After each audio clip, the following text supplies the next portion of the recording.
Bom dia, boa tarde, boa noite. Vamos lá, mais uma gravação do nosso querido podcast Coach Chat.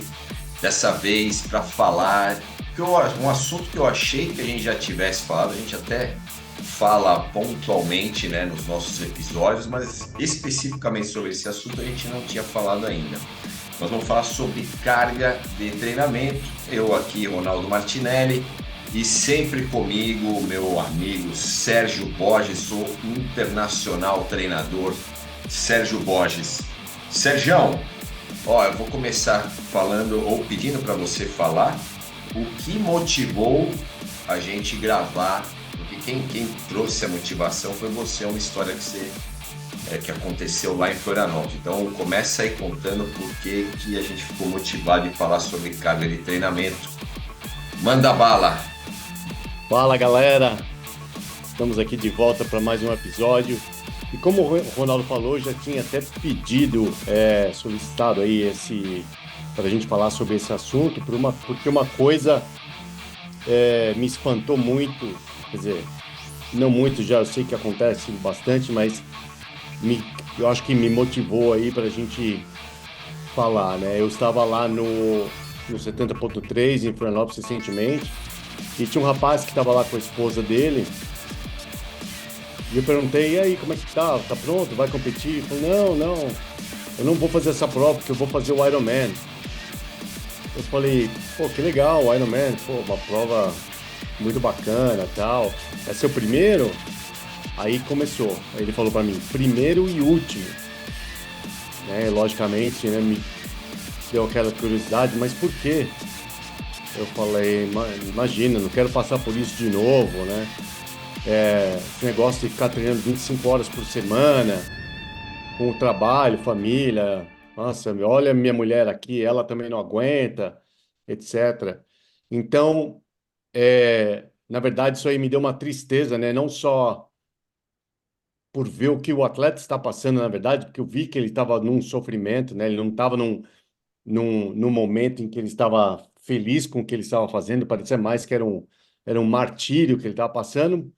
Mas o que me deixou triste é a ideia que é passada, né, para os atletas de que o Ironman, ou uma prova longa de ciclismo, né, seja uma prova que requer esse sacrifício físico dessa forma para uma pessoa que eu digo normal, né, que seriam como nós, que tem família, trabalho e etc.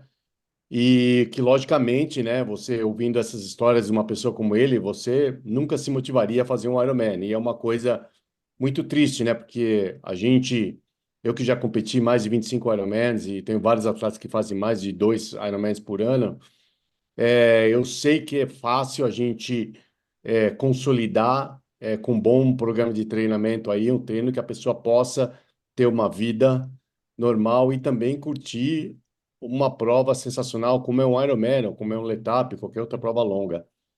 Então, esse foi o que motivou. Acontece isso com você também, né, Ronaldo? Não, pois é, tem sim. A gente, no ciclismo, o pessoal tem uma tara aí, né, por treinos longos, né? Todo mundo acha que tem que treinar longo todo dia. Mas vamos lá, depois eu vou falar, nós vamos falar aqui, na verdade, o papo é sobre o Ironman, pode ser provas de triatlo mais curtas também, mas também vamos falar do ciclismo, as provas de Gran Fondo, né? Você tem muitos desafios, não só aqui no Brasil, mas muita gente optando em fazer prova fora, e aí as provas realmente, você pegar uma maratona das Dolomitas, né? Eu já fiz 2 vezes maratona das Dolomitas, é uma prova aí de 7 horas de duração e tudo mais. Mas será que mesmo uma prova tão longa e independente do tempo que você vai terminar essa prova, você realmente precisa ter toda essa carga horária, principalmente para as provas de um dia? Eu vou falar também sobre as provas em etapa, né? Que são as mais complicadas, digamos assim, no caso do triatlo, acredito que não tenha isso, né? Mas no ciclismo a gente tem as provas em etapas. Então você tem o Altiroute, que você faz, são 5 ou 7 dias, né? Depende do que você optar. Mas o Sergião, vamos começar a falar do triatlo, né? A gente sempre começa a falar do tri aqui, porque a gente tem bastante ouvintes, né, que que são triatletas ou que querem se tornar triatletas. E aí eu queria te fazer uma pergunta, mas vamos falar do Ironman, que talvez seja a prova mais complicada, a gente fazer essa aliança, né, entre o que seria o ideal para esse cara poder completar bem a prova e o que seria ideal para esse cara poder performar bem a prova. E a gente está falando de várias situações, né? Porque a gente está falando disso, do cara que já está há algum tempo fazendo triatlon e participando de provas, pô, você tem 25 Ironmans, e aí a gente fala, pô, o cara que tem 25 Ironmans, será que ele tem ele tem que fazer uma carga horária maior, né? Ou não, ele, por conta disso, ele já pode fazer uma carga horária menor. Como que você absorve a carga de treinamento? E aí, qual que é a resposta dessa carga de treinamento? Enfim, vamos começar daquele cara que vai fazer o primeiro Ironman. E eu queria que você já emendasse daquele cara que está indo para o seu, sei lá, seu sexto Ironman. Depois a gente fala, se você quiser falar também das provas mais curtas, pode falar, mas o que seria uma carga ideal por semana, contando aí, no caso do triatlo, todas as modalidades? Então, essa pergunta não é uma pergunta assim tão simples, né, como ela parece, né? Na verdade, a gente sabe que a coisa mais importante é a gente conseguir avaliar o estresse total da pessoa, né? O que que é o estresse total? É o trabalho, as obrigações, é a família, e o treino é apenas uma parte desse estresse total. E esse estresse total é o que vai nos dizer a capacidade de recuperação do atleta. Porque se o atleta não recupera, não adianta ele continuar treinando, que ele não vai ter nenhum ganho e só vai estar se jogando dentro do buraco, como a gente sabe, né? Uma coisa que é importante também a gente saber é que, na verdade, o volume que a gente precisa de endurance, ele é menos do que a gente sempre acha que a gente precisa. Porém, né, é importante dar um porém, né? Senão vão achar que eu sou louco aqui. Porque ele é uma combinação de todos os treinos que você faz, tá? Não é só porque você não fez um pedal de 5 horas que você não vai conseguir pedalar 180 quilômetros. Vocês já sabem, muitos de vocês aí já passaram por isso, de chegar e tá fazendo um treino e de repente alguém se convida a fazer um pedal, daí acaba sendo um pedal mais longo que você esperava e você sobreviveu, tá vivo e tá aí ouvindo o nosso podcast e não morreu. Quer dizer, a gente sabe que a endurance em si, ela está lá, existe, né, no caso, e você conseguiu completar essa distância, né? Então, o que eu, o que eu falo é o seguinte, que parece contrário do que as pessoas pensam, né? O atleta que está começando o triatlo pela primeira vez, logicamente, a gente tem que ver um pouquinho de história, né? Se alguém que já correu, ou já pedalava um pouquinho, ou nadava, fazia um outro esporte. Se uma pessoa está começando do zero, primeiro, logicamente, acho que o Ronaldo concorda comigo, que a gente não recomendaria o cara fazer um Ironman no primeiro ano, né? Eu acho que a forma mais saudável de se fazer um Ironman seria para um cara começando do zero, seria pelo menos de 3 anos. Eu sei que as pessoas não conseguem esperar esse tempo, né? Mas então a gente tenta fazer uma mágica aí de pelo menos 2 anos. Por quê? É importante que vocês entendam que não é só porque você pode fazer aquela distância que você deve fazer aquela distância. Pessoal, isso é uma coisa muito importante que vocês têm que prestar atenção, né? Ah, não, mas eu consigo fazer 150 quilômetros. Mas a pergunta é, você deve estar fazendo? O teu corpo está preparado para absorver esse treino da forma que deveria absorver? Então, tudo isso tem que ser muito bem pensado na hora que você vai colocar esse volume de treino, né? É, o que eu faço com meus atletas, na verdade, eu não estipulo volumes. Por isso que eu não faço um planejamento anual para o atleta, porque o corpo humano não é essa máquina tão exata que você sabe, se você estudou periodização e passou por isso, você sabe, existe aquela regra, não, você aumenta 10% de volume a cada semana e vai aumentando, etc e tal. Queríamos nós que o corpo humano fosse uma máquina assim tão fácil de ser lida e que a gente pudesse aceitar todos os níveis de adaptação. Logicamente, a gente usa uma base, Mas a adaptação, a gente só vai saber quando o atleta em si está fazendo, né? Então, eu nunca defino o que o atleta vai conseguir fazer de volume até que eu faça alguns testes com ele para ele saber o que ele pode fazer. Isso não significa que, porque ele não correu 2 horas e meia, que ele não vai conseguir correr 42 quilômetros, ou sei lá a distância, entendeu? Não significa, porque já, como eu falei, o, a sua endurance, principalmente a muscular, né, não só a cardiovascular, ela é trabalhada de uma combinação de treinos que você faz, não só um treino específico, tá? E lembre-se, né, uma coisa que eu falo sempre, você só pode treinar aquilo que você pode recuperar. Então, se no caso desse atleta, você vê que visivelmente uma pessoa que está mentalmente esgotada, está com uma energia muito baixa, já está odiando uma prova, nem sem mesmo antes de ter começado, você já pode dizer que aquela pessoa está fazendo um treino muito acima. Eu não acho que nenhum atleta amador, mesmo ele sendo em nível de elite, precisa de treinar para um Ironman mais de 18 horas por semana.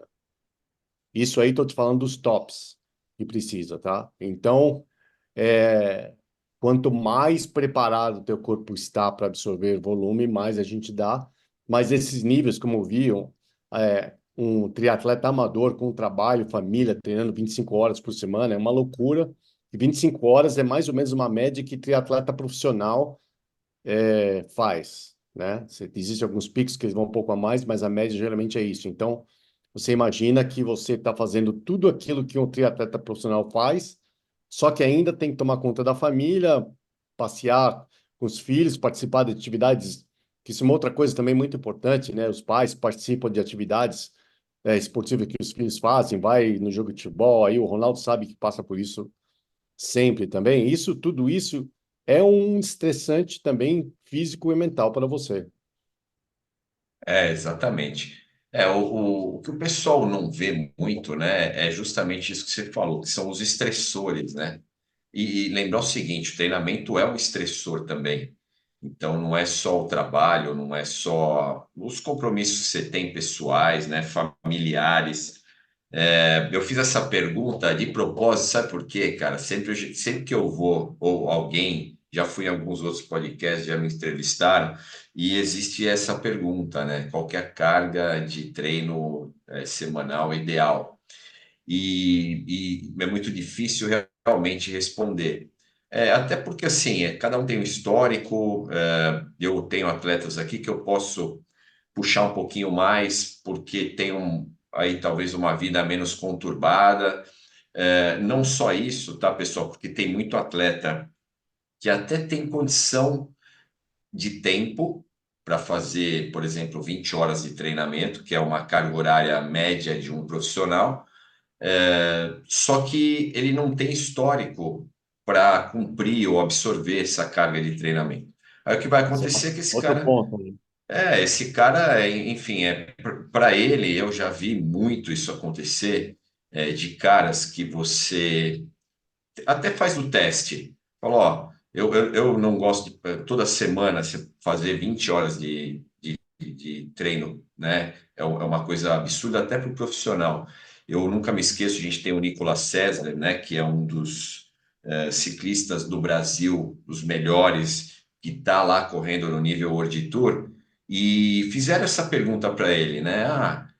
Qual que é a sua, o treino maior da semana? Ele falou, olha, eu faço no máximo, o meu treino maior da semana são 4 horas. 4 horas. Dificilmente a gente passa das 4 horas. Eu estava agora, eu fiz pela Day Sports, eu estava fazendo a cobertura do Giro de Itália. Eu fiz da segunda e da terceira etapa. As duas etapas duraram menos de 4 horas, Sérgio. Então, ou Uhum. seja, para que os caras que estão lá 21 dias pedalando, para que por que tem atleta que faz 5, 6 horas de treino quase toda semana? Até como eu falei para você, a gente parece que no ciclismo o pessoal tem uma tara desse negócio de subir e fazer. E o pior é o seguinte: se ficasse ainda fazendo treino na baixa intensidade, né?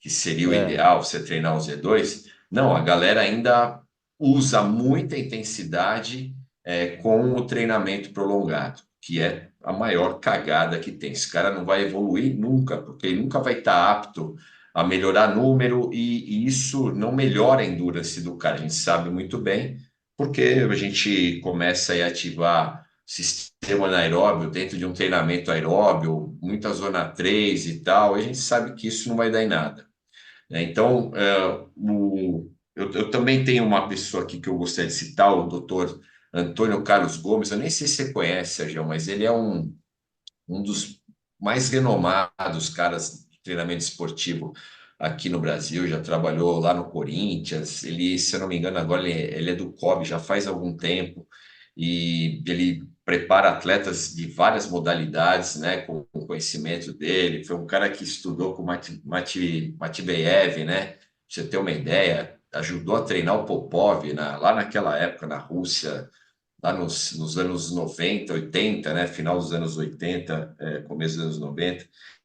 Então, e ele fala o seguinte, que no Brasil, isso ele falando do alto rendimento, né? No Brasil, as pessoas, os atletas treinam volume 25% a mais do que no resto do mundo.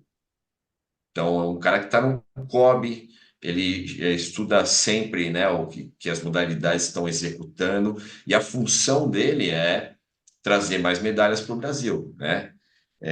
Então, e isso eu concordo com ele, porque a gente está falando no nível profissional, então você imagina no nível amador que tem menos informação ainda, e se divulga muito, né, o ciclismo, pô, os caras fazem aí de 20 a 30 horas por semana de treinamento, e aí o atleta amador, quando ele vê isso, ele, putz, você acha o máximo, vou fazer também e tal, e aí muitos veem que isso não dá resultado. E eu falo para vocês o seguinte: não são todos os atletas. Eu sei que tem atletas que fazem treinos de até incríveis 35 horas por semana, mas eu vou falar para vocês, não são todas as semanas. E tenha certeza que se ele faz uma semana de 30 ou mais de 30 horas de treino, ele certamente a semana seguinte vai ser uma quantidade de horas que vai ser metade desse valor ou até menos, e porque eles têm um programa de treinamento, tá? Então existe sim um planejamento, uma estrutura, e você pode fazer uma semana com mais carga de treinamento dentro de um planejamento, cargas progressivas, né? Se aumenta essa carga de semana para semana até você atingir um pico, depois você reduz, né? Então, o treinamento planejado, organizado, ele é dessa forma. E nem sempre, né? Infelizmente, a gente tem que citar, né? Hoje a gente tem trabalho de assessoria esportiva, tal, e não tem, o cara não olha o feedback do treino, não olha o resultado do treino, não olha se o cara melhorou, piorou, e ele aplica a carga estável de treino sempre a mesma coisa. Aí o cara fala, pô, mas eu estou estagnado. Aí ele quer aumentar, aí o atleta quer aumentar a carga por ele mesmo, tal. Então, tem um pouco dessa falta de controle também, né, por parte do treinador, que também é importante a gente falar, tá, pessoal?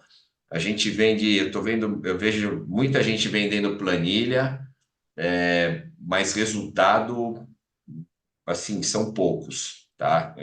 A gente sabe bem, né, Sérgio? A gente tá eu estou nesse mercado há 25 anos e não é uma crítica, mas é porque às vezes eu entendo até as pessoas criticarem treinadores ou criticar assessoria ou criticar, justamente porque o pessoal não tem feito um trabalho muito bom nesse sentido. Né? E eu vejo muita gente, por exemplo, a gente que é da área da educação física, eu vejo muita gente falando bem, por exemplo, dos fisioterapeutas, que são caras que têm um controle maior das cargas que são aplicadas para o cara melhorar de uma lesão ou coisa do tipo.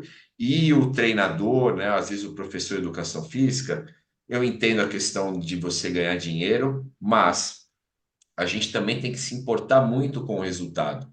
E nem todo atleta vai dar resultado com volume alto de treinamento, como é esse cara aí. A gente viu que ele está de saco cheio, né, Sérgio? o cara ele tá treinando 25 horas por semana, quiçá talvez até, dependendo da semana, até mais do que isso, e aí fica, a família provavelmente deve ficar de lado, ele deve já estar de mau humor, então isso também pode afetar a parte mental.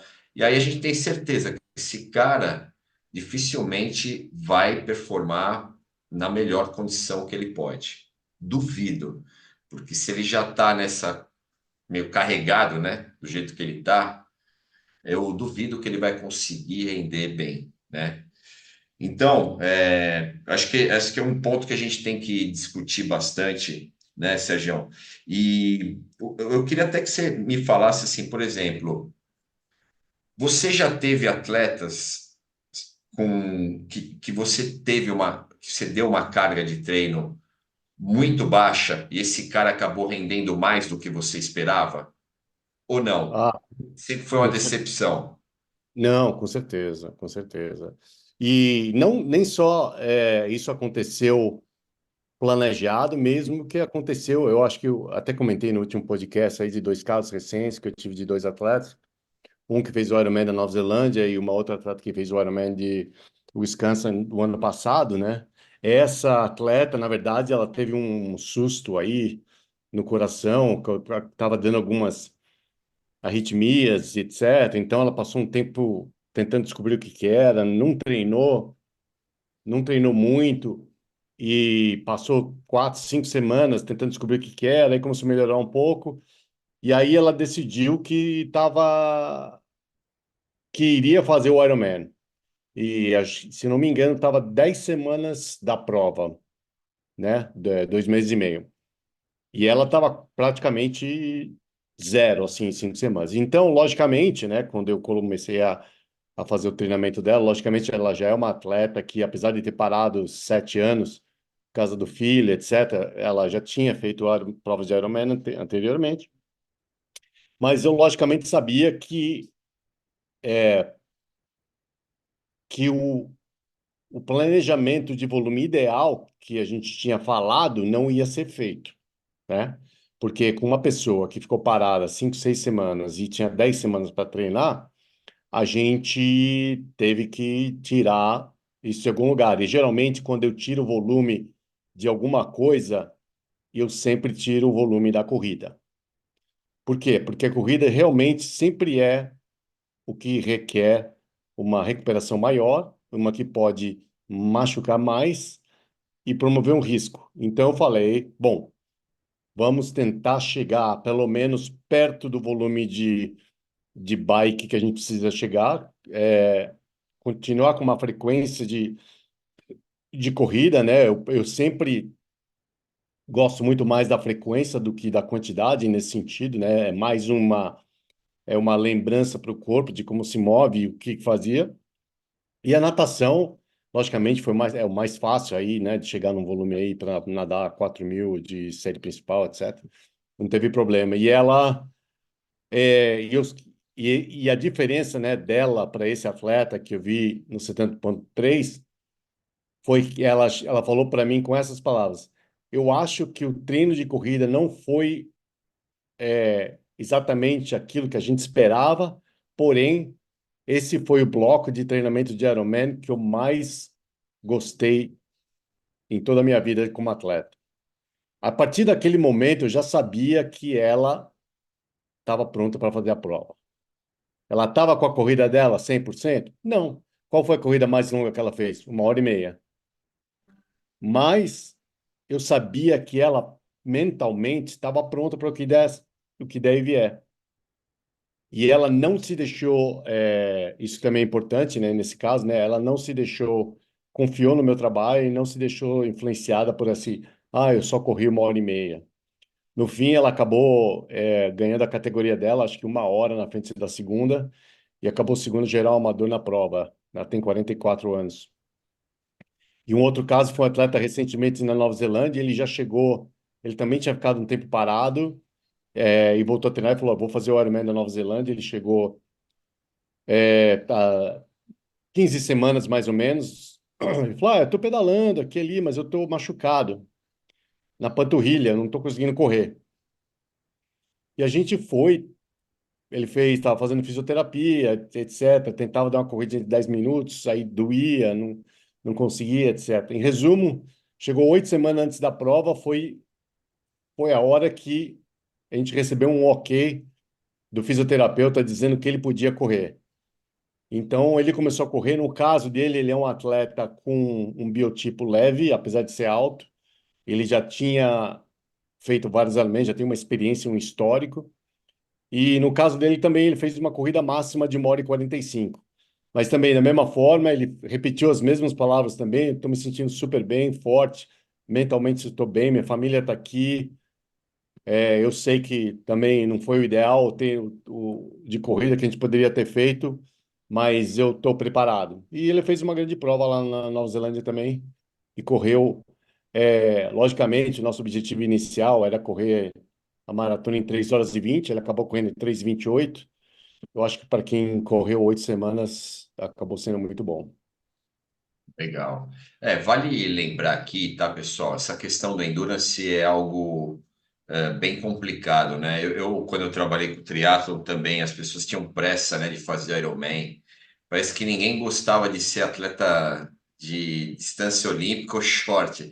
Todo mundo queria ser Ironman. O negócio até eu fiz uma pós-graduação, né, no triatlo e tinha uma discussão grande, né, sobre isso, porque o triatlon não é o Ironman. Na verdade, o triatlon é o sprint, né? O standard, são as distâncias menores, e acabou se tornando depois, né, uma prova onde a maior parte das pessoas querem fazer provas longas, ou 70,3, né? Ou a Aliás, distância acabei de lembrar acima do. agora, nesse domingo foi comemorado 50 anos da criação do triatlon, num triatlon lá em San Diego, lá em Mission Bay, na Fiesta, onde foi inventado o triatlon, comemoraram os 50 anos, foi comemorado esse fim de semana agora. Então, a todos os Tem a minha triatletas, idade. Tem feliz a minha. aniversário.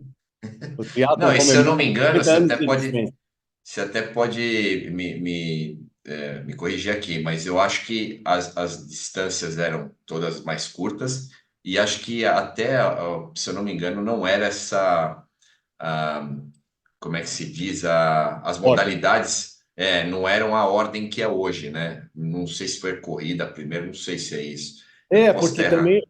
é isso, porque é interessante, né? Se vocês que algum ouvinte conhece San Diego e sabe esse lugar, né? Fiesta Island, na verdade, é uma ilhazinha ali do lado de Mission Bay, em San Diego. Então, tinha acesso para essas ilhazinhas, assim, de vários locais. Então, eles corriam, caía na água, nadava, aí corria na outra pedaço, aí nadava, aí pegava a bicicleta e pedalava. Era meio que uma variação aí de modalidades, né? Na verdade, foi só um jeito que eles fizeram, inventaram para se divertir, fazer uma coisa diferente. Mas Legal. por causa da geografia do local, foi que eles fazem. O que que a gente vai fazer primeiro? Ah, nada. Aí corre aqui, nada ali, atravessa esse daqui até o outro lado da ilha ali. Então, foi isso que foi inventado. Legal. Bom, o Sergião que viveu em San Diego 25 anos, né, Sergião? Só 25 28. anos. 28, pô, aí. Bom, legal. Retornando aí ao nosso assunto principal, e aí falando também, né, tanto do Iron aí quanto das distâncias maiores, né, do ciclismo, entendam também, pessoal, que não é da noite para o dia. Por isso que a gente fala que, pô, o triatlon foi esquecido e hoje só se fala de Ironman. No caso do ciclismo também, eu tenho gente que começou ontem, já quer fazer uma maratona das Dolomitas em questão de um ano. E legal, se você faz, e até um grande engano das pessoas, né? Por exemplo, teve o Giro de Itália aqui no Brasil, né? O Giro Like a Pro, né? Que eles chamam, que é uma prova amadora, foi em Campos do Jordão, para quem não conhece essa prova, uma prova que tem um nível de ascensão em torno aí dos 2.600 metros, e aí tem 110 quilômetros. E as pessoas às vezes se baseiam nos 110 quilômetros, né? Aí você fala, pô, 110 eu faço, sei lá, você pega um cara que mora em Campo Grande, como eu tenho bastante atleta que mora em Campo Grande, tem, ou sei lá, Cuiabá, que não são lugares que não tem tantas subidas e tal. Aí é fácil você fazer o 110 até você entrega. O cara que não tem muita bagagem, muita carga nas pernas, digamos assim, ele consegue entregar. Mas quando você coloca o nível de ascensão acima dos 2.000 metros, e pior ainda, por exemplo, o Giro de Itália, onde você tem a subida do Paiol, subida dos Melos, subida do Palácio, né, que é a primeira, tal, tudo inclinação acima de 8, 10%, tem trecho no Paiol, a média é 10,7% de inclinação, tem trechos no Paiol de rodo de 18%. Então, para você fazer esse tipo de competição, você precisa estar muito bem treinado e ter algum tempo já na modalidade. Então, o que eu vejo é que as pessoas têm muita pressa para fazer provas que você precisa de uma certa aptidão, um certo histórico. Eu vejo que as pessoas têm muita pressa de colocar carga de treinamento sem nunca ter vivenciado isso, que é passar de 6 para 20 horas do nada, né? Você até pode fazer as 20, mas existe um processo e a gente tem que ver a necessidade de você fazer dessa forma. Eu sempre cito o Dr. Stephen Seiler aqui, né? A gente fala muito da periodização aqui 80-20, né? 80% da intensidade do treinamento tem que ser em zona 2, zona um, zona 2 e 20% o polo, né? Trabalhar ali o Z4 e tal. E uma vez até o Dr. Stephen Seiler falou: olha, você que treina 3 vezes por semana, você pode fazer uns 60-40, porque nos outros dias você não vai treinar. E aí, como é que você vai fazer em 3 dias, 20 horas de treino? Como é que você vai É, entregar isso, né? E a maior parte das pessoas hoje, principalmente aqueles que têm acima de 45 anos, não tem essa disponibilidade. E você não precisa procurar essa disponibilidade para treinar bem. Eu até queria usar aqui o exemplo de uma atleta minha que hoje tem 50 anos de idade, talvez ela vai saber quem é, não vou falar o nome não, mas acho que ela vai saber quem é. E ela, quando ela chegou para mim, ela tinha uma carga de treinamento bem alta, e eu comecei a avaliar os números dela. E aí eu falei, olha, estranhamente, mas assim, você até é uma atleta de endurance, mas você se dá melhor em provas, tenho certeza que você pode se dar melhor em provas onde a característica não é de longa duração, são provas mais curtas e mais intensas. Vamos testar? Ela falou, pô, legal, vamos. Aí eu tirei muito, reduzi muito a carga. Ela entrou para fazer treinamento de força, treinava 6 vezes na semana em cima da bike, reduzimos para 3, 4. Trabalho, focamos bastante em intensidade, mas ela fazia também um volume bem controlado, razoável. Aí o que aconteceu? Ela foi muito bem, ganhou provas, tipo a 1º de maio aqui em Indaiatuba, que é uma prova super tradicional. Ela ganhou na categoria, ganhou várias provas na categoria, fez inclusive provas de contrarrelógio, foi super bem também e tal. Beleza. Achei que ela estava satisfeita. Ela não estava, ela quis voltar para as provas mais longas. Aí começou a fazer treino de volume meio por conta dela. Eu falava, pô, o que está acontecendo? A gente não estava no planejamento. Ah, não, eu estava com fulano de tal, aí, meu, e aí fez a famosa, desculpa a palavra, a famosa cagada que acontece, que eu já comentei aqui, que é juntar o volume com a intensidade. Ou seja, ela está desde o começo do ano doente. Cada hora é uma coisa. Pegou dengue, ok, tudo bem, foi picada pelo bichinho, mas teve H1N1, teve uma série de outras coisas e pegou uma fase que aí sim a gente chama de overtraining, né? Que é diferente do overheating. Overtraining é um processo que vai demorar mais tempo para reverter. Então, toma muito cuidado com isso, pessoal. Olha só, é até, principalmente você, que é um atleta mais velho, né? A gente já teve aqui, quem puder ouvir, tem um episódio nosso que fala do treinamento após os 50 anos. E o quanto é importante você conseguir equilibrar tudo. né? Tem gente, eu falei aqui da família, né? Tô até para fazer um post sobre isso, né, Sérgio? Porque o pessoal dá uma pirada no cabeção, né? O pessoal do Ironman esquece, vou deixar a família de lado.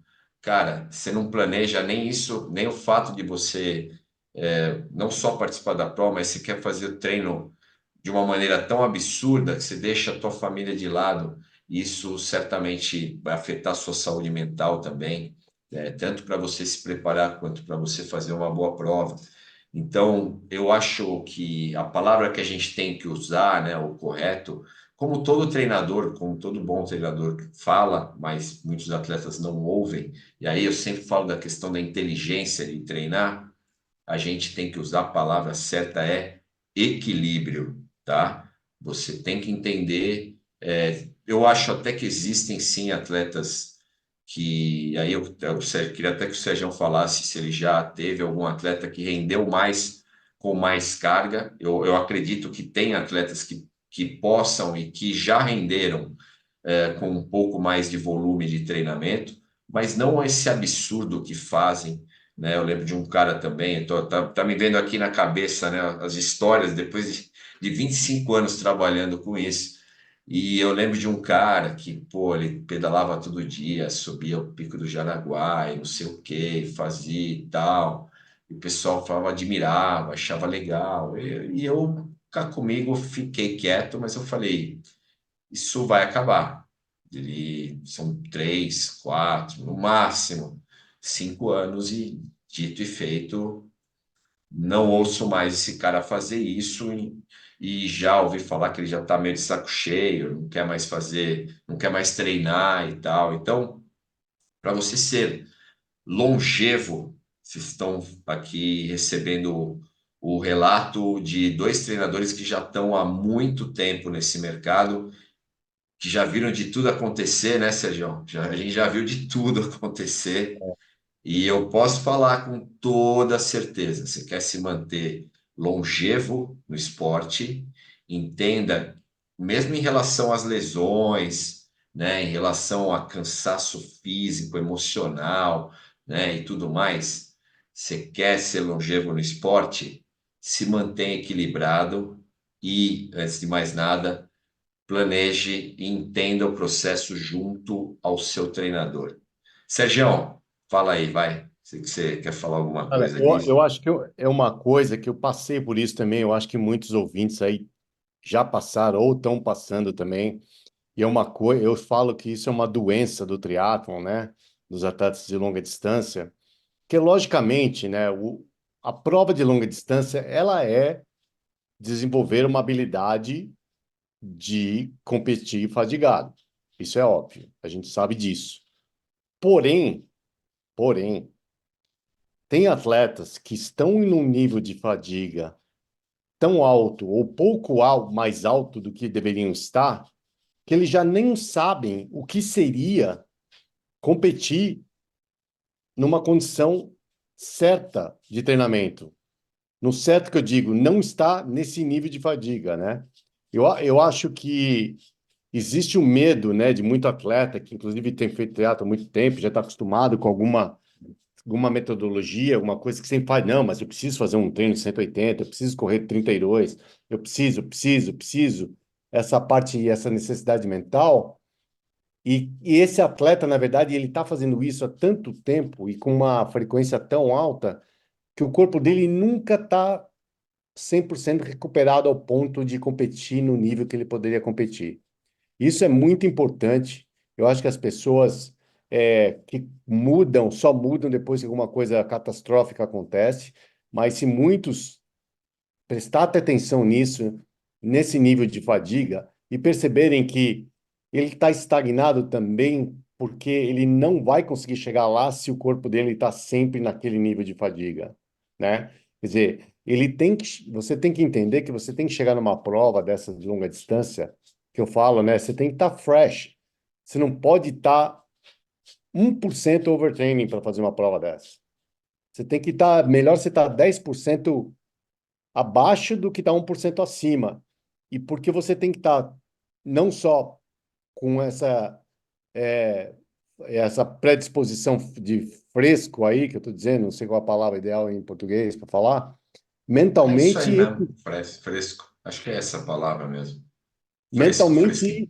mentalmente, mentalmente e fisicamente. Isso, eu acho que se muitos de vocês que estão ouvindo aí pararem para pensar e falar, pô, será que eu chego na prova realmente pronto para o meu potencial total, ou eu estou sempre um pouquinho acima na fadiga e eu acabo comprometendo aí o rendimento que eu poderia ter na prova? Eu acho que se as pessoas, né, deixassem o medo de lado, confiassem no processo, derem uma segurada, realmente desencanar dessa tensão e esse achar dessas necessidades absurdas aí de fazer tanto treinamento por dia, eu acredito que a maioria ia ter um desempenho bem maior do que eles têm hoje.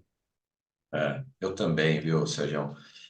Assim, ó, o pessoal é muito cabeça Fala dura, isso porque a né? gente já passou por isso, né? Exato. Não, acho que Falando tanto isso eu de quanto você, adivinhação. exatamente, tanto eu quanto você, a gente, nós mesmos já erramos, né? Eu mesmo já errei. Já teve, eu tenho 11 altitudes, teve uma delas que eu quis treinar pra caramba e eu cheguei lá exausto. Eu tive uma queda, tipo, 2 semanas antes da prova que eu estava com um déficit de atenção tão alto, de tanto Exato. cansaço, tanto, né, não só o físico, mas o mental, que eu caí 2 semanas. Eu fiz a prova sangrando, cara. Tinha uns hematomas que ficaram. Aí você vai viajar, dorme, sangra, tal, e ficou até o dia da prova. Então, E depois é dali eu engraçado, aprendi. você falou isso, né? E eu estava reparando isso, porque eu tenho acompanhado um pouco isso.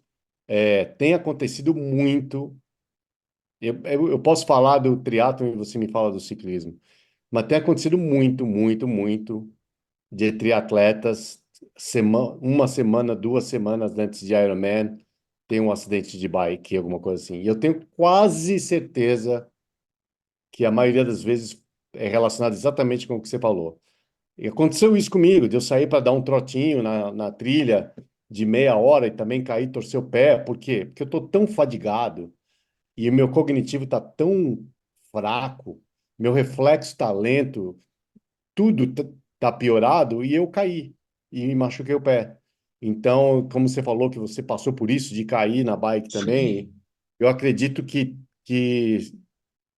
tem muitos atletas que estão passando por isso. O cara está num nível de fadiga tão alto que aí fica muito mais fácil esses machucados. Aí a pessoa fala, mas não tem nada a ver com treino, é que eu caí da bike, não, é que eu torci o pé. Se você for pensar bem honestamente com você mesmo, né? A pergunta é, será que eu estava mesmo 100% de reação, 100% de foco, 100% de controle, né? Tanto na bike como na corrida, quando isso aconteceu? né? E tem a questão até dos amiguinhos, né? Porque, cara, é assim, eu tenho um atleta de 60 anos. Eu não vou dar a mesma, vai para a mesma prova. Eu não vou dar a mesma carga de treino para esse atleta do que para um atleta que tem 35 anos, por exemplo. E por quê? Porque esse atleta de 60 ele não vai me dar uma resposta positiva se eu colocar 6 horas de treino dele para ele no dia, né? Várias vezes, isso consecutivamente, principalmente quando são provas em estágio. Então, a gente tem que tomar um certo cuidado com isso. Eu dei esse exemplo da idade, mas às vezes, mesmo você tendo a mesma idade de uma outra pessoa, você não tem o histórico dessa outra pessoa. Então, respeite muito o que o treinador passa para você. Por isso que a gente acha que os treinos em grupo às vezes não dão certo, porque você vai fazer a mesma coisa que um cara se eu estou entrando no esporte hoje, eu vou fazer a mesma coisa que um cara que já está 10 anos no esporte, será que isso vai dar certo? Né? Então, com certeza, a probabilidade é bem menor de dar certo. E eu já falei também em outros podcasts aqui, eu tive atletas, como eu falei, uma das provas que o pessoal mais me procura para treinar é a Altiroute, que é uma prova em etapa, e eu já tive atletas que treinavam 6 a 8 horas por semana e completaram super bem, né? E são caras que se eu desse um pouco mais do que isso, até cumpririam, vai, até a 10, 12 horas, teve semana que chegou a isso, mas se eu passasse muito disso, o cara apitava porque eram caras executivos que tinham uma vida profissional muito conturbada e o esporte era uma válvula de escape, não pode ser, né, um motivo para um burnout, né? Seria mais um estressor se eu fizesse de uma outra forma. E eu não quero, eu quero que a última coisa que seja uma atividade física, um treinamento, né, no ciclismo, que é o que eu vendo, a última coisa que eu quero que seja um estressor é justamente isso. Né? Então, eu quero que seja justamente a válvula de escape. Eu quero que o meu atleta se sinta motivado ao acordar para treinar e não levantando e falando assim, putz, hoje tem treino, que saco. Não sei o quê, e você ficar lutando com a tua cabeça e tal. A gente sabe que sim, muitas vezes você vai ter que lutar, né? Mas você começou 1 minuto, você já se sente bem na bike. Tem cara que não, tem cara que faz o treino todo já com o saco cheio e já pensando nos treinos mais intensos ou mais difíceis que você tem na semana e tal. Então, quando você chega nesse ponto, meu, alguma coisa tá errada, né? Então, conversa com o treinador, cara. Então, meu, coloca aí, né, o que você é muito importante você colocar o seu feedback, a sua percepção, por mais que você tenha números, que o teu treinador analise números. A gente já falou aqui também, teve programa para falar sobre percepção, e o que manda é o que você sente. Não são os números e nem é aquilo que você precisa, porque muitas vezes você vai melhorar o teu rendimento diminuindo a carga, não aumentando, tá? Então, toma muito cuidado com isso. Sérgio, quer falar mais alguma coisa? A gente falou bastante já também desse tema, acho que nos outros episódios também, né? Então, esse é mais específico, mas tem outros episódios que a gente já falou bastante sobre carga de treino, né? Mas só para, então, depois de a gente ter falado isso tudo, né? Eu não queria falar isso um pouco no começo, eu acho que as pessoas tinham que entender esse processo e o que a gente estava falando, mas da mesma forma que o Ronaldo falou aí, que você pode fazer 6 a 7 horas, né, de treino para fazer um output. Multi-route, é. Eu tive atletas que fizeram dessa forma, porque não tinham condição de treinar mais tempo. E da mesma forma, o Ironman também pode ser feito aí de 11, 12 horas também por semana, né? Logicamente, o Ironman, o triatlo, né, infelizmente, por ter 3 disciplinas, né, requer um pouquinho aí. Na verdade, a gente precisa sempre tem que fazer 3 longos, né, basicamente, é, de natação, ciclismo e corrida. Mas se não fosse por isso, também a gente estaria fazendo um volume até menor. Mas é muito, é o que eu falo para as pessoas, né, é muito possível você treinar 45 minutos, 1 hora durante a semana, que é uma coisa normal, que todo É mundo isso que eu ia pode. falar, né? Isso que eu ia falar. Eu tenho também um atleta lá no Canadá e a gente fala isso. Às vezes é melhor você fazer, treinar todo dia num tempo menor do que você querer fazer, sei lá, 3 treinos, vai gastar 3 horas num dia e ficar três sem treinar, né? Exatamente. Então, a frequência ela é muito. Talvez seja aí também um ponto importante que aí seria uma dica para todo mundo, é vocês focarem na frequência e não necessariamente no tempo, né, de esforço semanal. E entender que quando você. Existem técnicas que a gente usa, né? No caso, eu uso muito isso, eu gosto de fazer corridas seguidas, em vez de um atleta fazer uma corrida muito longa. No caso dessa atleta, ela corria 1 hora e meia na sexta-feira, aí eu fazia com que ela corresse 20 minutos 20 minutos no sábado, meia hora na segunda, e ela corria no domingo e corria na segunda de novo. Então, na verdade, né, ela nunca corria muito longo, mas ela corria 4 dias seguidos, ou 3 dias seguidos, dependendo da estrutura de treinamento. Mas essas técnicas que a gente usa, elas também elas também fazem efeito e são beneficentes. Não só porque você não fez pedal super longo, mas se você pedala. E eu tive atleta, por exemplo, que ele não tinha condições de fazer um treino longo, nem de fim de semana, porque fim de semana era o dia que ele estava com filho e etc. Isso. E ele estava fazendo um Ironman. E por várias vezes, ele fazia dois treinos no rolo no dia, ou às vezes até três. Ele fazia 1 hora de manhã, aí tinha um tempinho na hora do almoço, ele fazia mais 1 hora e meia, aí tinha um tempinho à tarde, ele fazia mais 1 hora. Então, no fim, ele acabava fazendo um treino aeróbico e aí de endurance de 3 horas e meia no dia. E existem, inclusive, uns estudos, eu preciso até pegar para depois mostrar para vocês, e de resultados de treino de endurance realizados no período de 24 horas. Não sei se você chegou a ver isso, Ronaldo, também. Não, acho que Que não. eles acabam tendo um efeito, tipo, 90% do que teria se você tivesse feito o treino de uma só vez. Contanto que o mínimo seja de 1 hora cada um. Legal, legal. Vamos ver se a É, gente acha esse estudo e a vamos. gente disponibiliza, né, para a É, turma. isso é uma coisa importante também, né? Para ganho de capacidade aeróbica. Inclusive, eu acho que o Ingo falou nisso no podcast com o Peter Attia aí outro dia, que ele considera, né, para ter uma diferença de ganho de endurance, você teria que estar fazendo um treino de no mínimo de 1 hora, né? Logicamente, não estou falando que você não pode mais correr meia hora, fazendo isso, mas estou falando para as pessoas que não podem treinar, por exemplo, que querem manter em forma e só podem fazer um treino 2, 3 vezes por semana. Se for fazer um treino de endurance, faria o que dá maior Treino de 1 hora. resultado de adaptação de mitocôndrias, etc., seria de 1 hora, Tá, de 60 minutos. legal. Eu acho que São, assim, ó, a gente tem que só deixar claro aqui o seguinte, não é que a gente é contra aquele alto volume de treinamento, tá?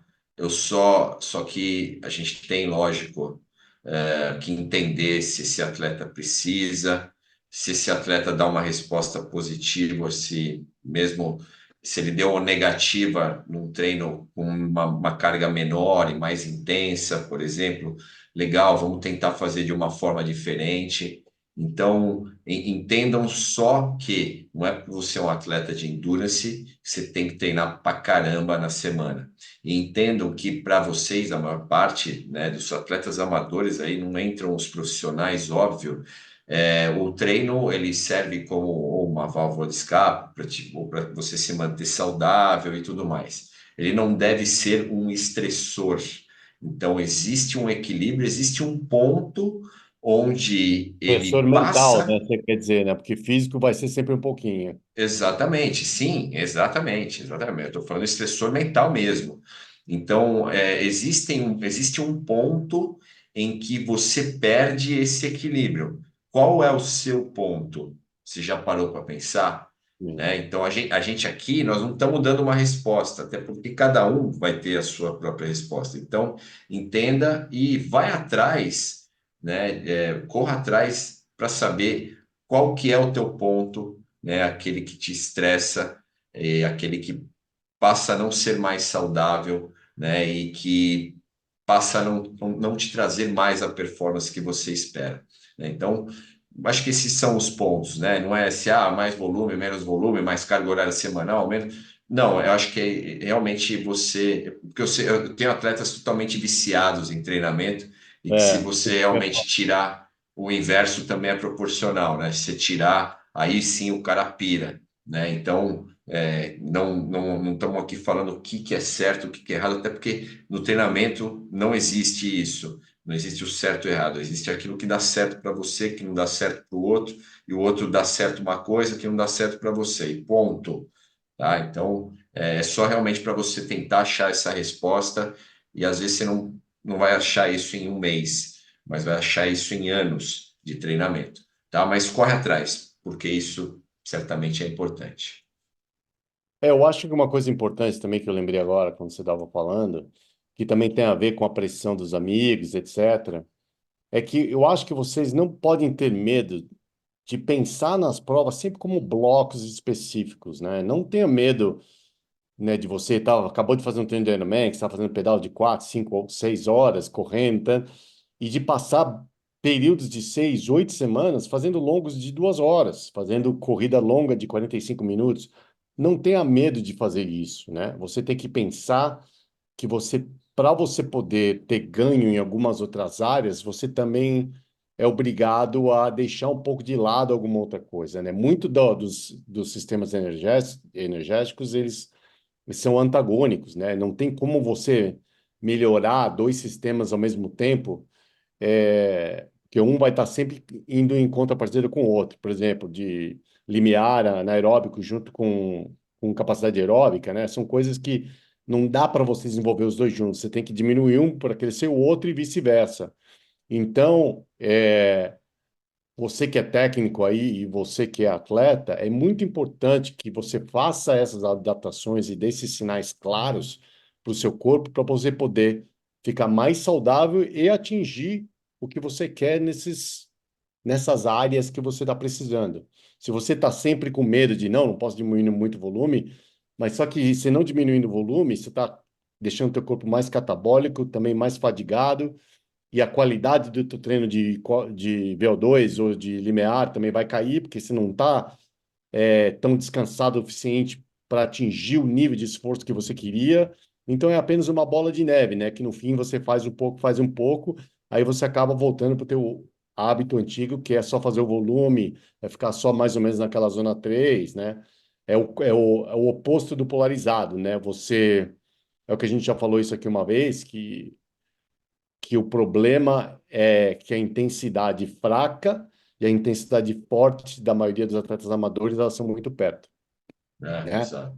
E deveria ter uma distinção muito grande, né? E isso é uma coisa que eu falo muito com o atleta, né? De falar, pô, mas está correndo o teu longo a 5 minutos de quilômetro e o teu forte a 4. Tá errado. Tem alguma coisa errada aí, né? Ou um tá muito fraco ou o outro tá muito forte, né? Ou você tá correndo o teu longo forte demais ou o teu qualidade tá fraco demais, né? E muitas vezes é porque é o que a gente fala, né? Você não tem 5 marchas mais, né? Você só tem aquela uma e dois, né? Primeira e segunda. Então você só tá naquele só naquela zona, né? Então isso é muito importante e tudo isso, logicamente, é tudo interligado, mas a mensagem é essa, né? Eu acho que muitas pessoas fazem mais do que precisam fazer. Muitas pessoas ficam com medo de achar que se não fizer aquele volume não vai performar e acabam aí não fazendo o que é mais saudável para você e não para os outros, né? Isso aí.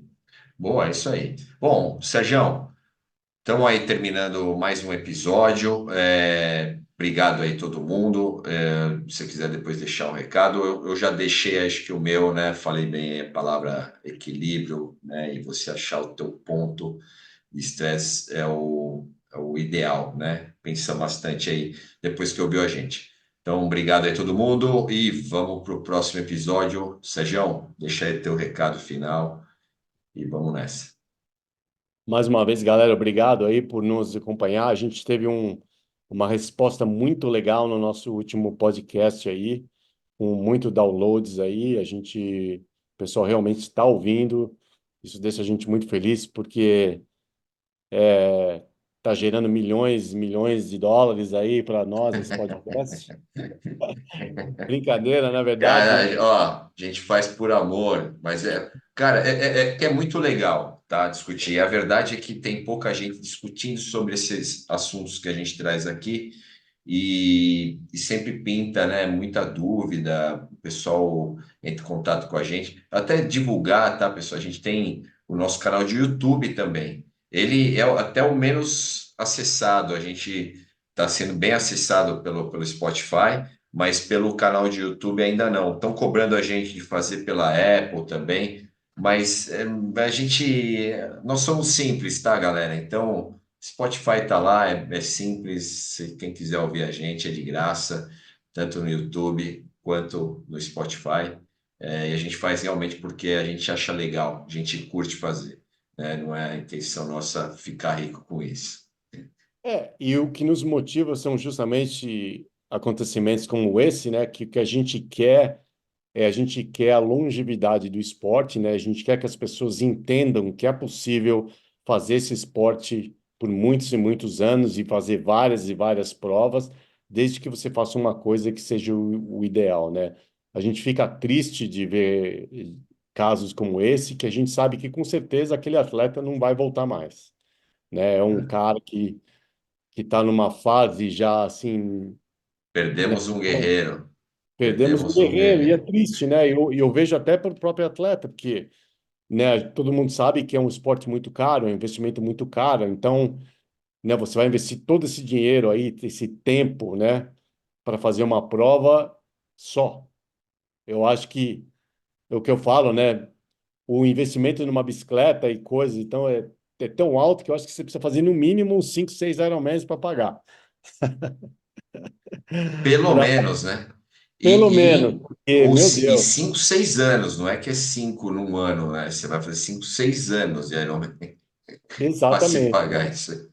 É o que a gente Como quer, né? O tá que a gente caro. quer realmente é que o esporte cresça e que pessoas continuem se divertindo e fazendo o que o que nos motivou, né, a entrar nesse esporte no começo, né, que foi o desafio e a diversão, né, e se divertir naquela linha de chegada e várias vezes, né? Eu acho que isso que é o importante, né? Aquela Isso aí. sensação é É uma tão experiência boa. única, ou algumas experiências únicas, né? Porque das 11 Outruts, que foram as provas que eu mais me recordo, eu lembro exatamente de todas as minhas chegadas, onde foi, né? Como foi, qual a cidade que eu estava. Ah, Então, exatamente. Ironman quando eu também. fiz o Na verdade, primeiro Ironman, eu não lembro do tempo de todas as minhas provas, mas eu lembro, é sempre o que a gente fala, né? Cruzar aquele carpete é uma coisa que a gente não esquece. Então, a gente quer, né? Eu acho que todo mundo, né? A gente quer passar por essa sensação mais de uma vez, né? E é muito possível, como treinador e como atleta, eu te digo que é muito possível você fazer mais que um Ironman no ano, fazer vários 70,3 no ano e com certeza mais do que uma prova de ciclismo, não é não? sim, sim, claro. Depende de atleta para atleta, né? Assim como eu fiz 2 anos, eu fiz um ano, eu fiz 2 Outruts, 15 dias de competição subindo montanha. Então vai muito do teu desejo. Eu ia falar também do Ironman, né? Quando eu fiz o meu primeiro Ironman, eu lembro de no dia seguinte fazer de novo o trajeto, lógico que aí andando, porque eu já estava com as pernas esbugalhadas, fazer de novo o trajeto, eles estavam desmontando o pórtico e tal, só para eu memorizar de novo aquela Passar por experiência. aquele momento único, né? É Cara, que verdade. foi muito legal. O meu primeiro Ironman, o segundo, o terceiro também, claro, mas o primeiro é sempre o primeiro, né? Então era uma É, experiência que eu não tinha tido ainda. é E verdade. eu me recordo de no dia seguinte, pô, cara, eu quero fazer isso de novo, porque foi tão legal, né? Foi uma recordação tão boa que eu queria reviver isso na minha memória de novo. E eu fui lá andando e os caras tudo trabalhando lá, eu passando no meio dos caras desmontando todo o palco lá e tudo mais.